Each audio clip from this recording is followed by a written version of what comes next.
Hello and welcome to today's daily news report where I cover all the biggest stories affecting your life and money. You watch this channel each day because I keep you in the loop on what's really going on in Washington, D.C. with President Biden and the U.S. economy. Make sure to follow that link and get your name entered to be one of the winners of the $6,000 in cash that Casey and I are giving away. All right, now there's some bad news coming out of Washington, D.C. that could affect all of us and could even affect President Biden's approval rating. According to Axios News, the U.S. Immigration and Customs Enforcement Division, or ICE, is scheduled to run out of money. Apparently, the Biden administration neglected to fund the department through the entire year. Now, I don't want to speculate on whether this was on purpose to allow more illegal aliens to remain in the country, but other news outlets are saying this flat out. So I'll have to let you decide that for yourself. The ICE division is the arm of the Homeland Security that arrests and deports criminals that are in our country. With millions of people sneaking into the country now, ICE is crucial for going after those that are known gang members, rapists, or those involved in drug dealings. They need to round these people up and get them out of the country, except for they can't because they have no resources and they're going to run out of money. ICE says it might have to ask to borrow $100 million from the Coast Guard in order to stay open past the November elections. With the southern border being in the top 5 worries for Americans, it would be really, really bad for this organization to run out of money 30 days before the midterm elections. It seems President Biden may have secured more oil from his controversial meeting with the heads of Saudi Arabia. Prior to Biden's visit, Saudi Arabia was pumping about 10.5 million barrels of excess oil out of the ground each day. But they said that they were at capacity. So they would pump some out, their citizens pay about $2 a gallon, and then they would sell the rest off to other countries. Now, with Biden fist bumping and basically forgiving Prince Mohammed bin Salman for the murder of an American reporter, they say, hey, we found more capacity. We can actually produce about 13 million barrels a day.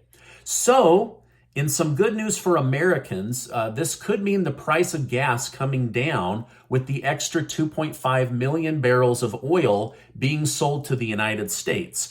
However, Saudi Arabia hasn't committed to who they will sell that to. They could sell it to China, they could sell it to India, or they could sell it to the United States now that the United States has basically forgiven the Saudi prince.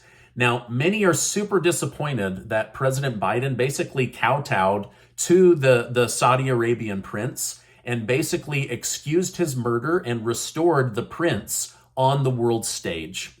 Now, here's where things get just a little bit slippery. According to French President Emmanuel Macron, he told Biden not to go to Saudi Arabia because it was a trap. And because Saudi Arabia is already maxed out on oil production. Now, I told you yesterday that it was learned earlier this week that Saudi Arabia has been quietly buying oil from Russia, even though they don't need the excess oil. They bought it in order to get in the good graces of Vladimir Putin. Now, many economists, therefore, are worried that Saudi Arabia isn't going to produce more oil. They're just going to act as a middleman to sell the United States Russian oil. So we might be back to buying oil from Russia at a higher price as we forgive one murderer in order to avoid buying from another murderer. Right? Now, I'm going to be honest with you. I think it's too early to tell what is the truth, what is a false narrative. But I just wanted to let you know this meeting is getting very, very mixed reactions, very strong reactions from Republicans and super mixed reactions from Democrats. And in the end, we might end up lowering the price of gas by getting our gas from Russia. Kind of backwards, right? Now, behind the scenes, there is a lot of chatter inside and outside of the White House about President Biden's mental health. President Obama's former doctor has said publicly that Biden's mental health is very concerning and it's a national security issue. However, this week, President Barack Obama sent the doctor a letter that he needed to stop publicly talking about President Biden's mental health. However, the doctor did not back down and in fact predicted that Joe Biden will not finish his first term as his mental health will diminish more and more publicly because of the pressure of the job and also because of his advanced age. Former economic advisor to former President Ronald Reagan, a man by the name of Arthur Laffer, said he believes inflation might actually get worse before it gets better. Laffer said the Biden administration isn't doing much to help businesses or individuals lower their bills or their tax burden. He said that they're also not doing much to give businesses the tools they need in order to start growing and producing a surplus of goods, services, oil, and everything needed by United States citizens. He said he thinks the Federal Reserve is being politically bullied into not raising rates higher than inflation in order to tamp down inflation at a faster rate. This means that he believes the Federal Reserve needs to jump interest rates to over 10% temporarily in order to bring down the heat that we're all feeling right now. He also said businesses that produce goods, food, or energy need to be given the tools necessary in order to produce more at a rapid rate. Basically, he's encouraging tax breaks to these businesses so that they have surplus money so that they can go out and produce more food, more goods, produce more oil, more natural gas, whatever it is. They need incentive right now to produce more. So he said we need to lower the amount of money in the system and we need to significantly increase the amount of supply. When the supply comes up, the demand will go down and the prices will come down. He said that until there is a surplus of items and a decrease in the United States money supply, we will be trapped in inflation and stagflation. Now, Laffer was directly involved in aggressively lowering inflation from the 20% interest rates we saw after Jimmy Carter's presidency. And right now, we're trending that direction, but he says they're not doing enough because they're being politically pressured not to do too much. All right, now here is a warning coupled with an opportunity. So pay attention because this could be a good moneymaker for you. All railroad systems right now are struggling. And Biden is supposed to be back in the United States involved in helping many of these unions get through some of the disputes these railroad companies are having in conjunction with their government contracts. However, Union Pacific put out a warning that they are losing new employees and old employees at an alarming rate. They have 12,000 less employees than they did a few years ago. They say if they lose much more, they will be forced to stop certain routes, similar to what we're seeing with Delta Airlines, where they're saying, in order to conserve money and capital, we're going to less places. If they go to less places, that means prices go up because then truckers will have to take it from further and further distances, right? Now, here's the opportunity for my community. Many people don't know this, but companies like Union Pacific have many positions that pay over $100,000 a year.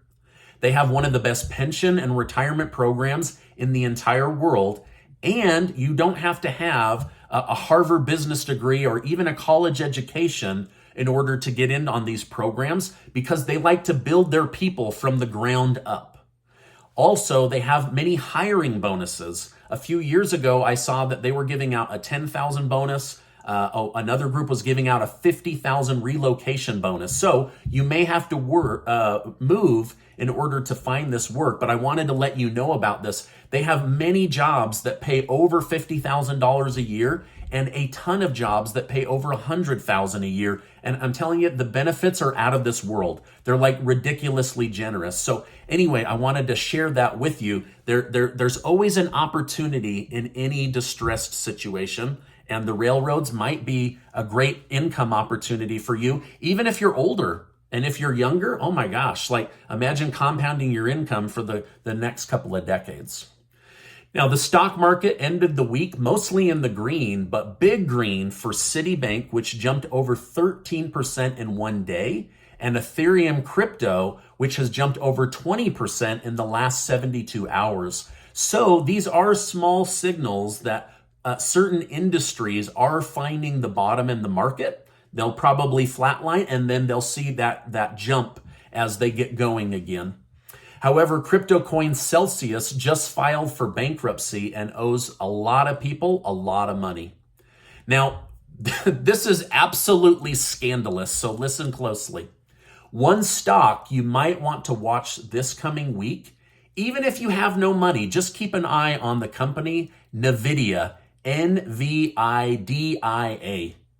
House Speaker Nancy Pelosi just disclosed that her husband invested $5 million in this chip manufacturing company. Pelosi has been delaying the vote on a $52 billion chip manufacturing bill since January. So she's held this back for some reason for 7 months. Now she's planning to bring it to the floor this coming week, and her husband suddenly invests $5 million in NVIDIA. If you don't think NVIDIA is going to get some of this money, and you don't think that this company is about to explode in valuation, then you have your head in the sand.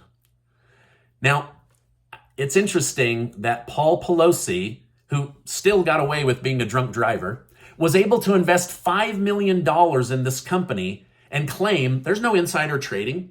I was planning to buy this. But his wife's been holding back the vote until they could get money into the company. Now she's suddenly bringing it to the House floor. But, you know, there's probably no collusion, right? Nancy Pelosi is pure-hearted. She works on her meager $200,000 a year salary in order to do what's best for men and women in this country. Anyway, between you and me, I smell a bunch of money coming to the Pelosi family in the near future. Now, this is my update for today. Stay amazing, friends, and I'll see you on the next video.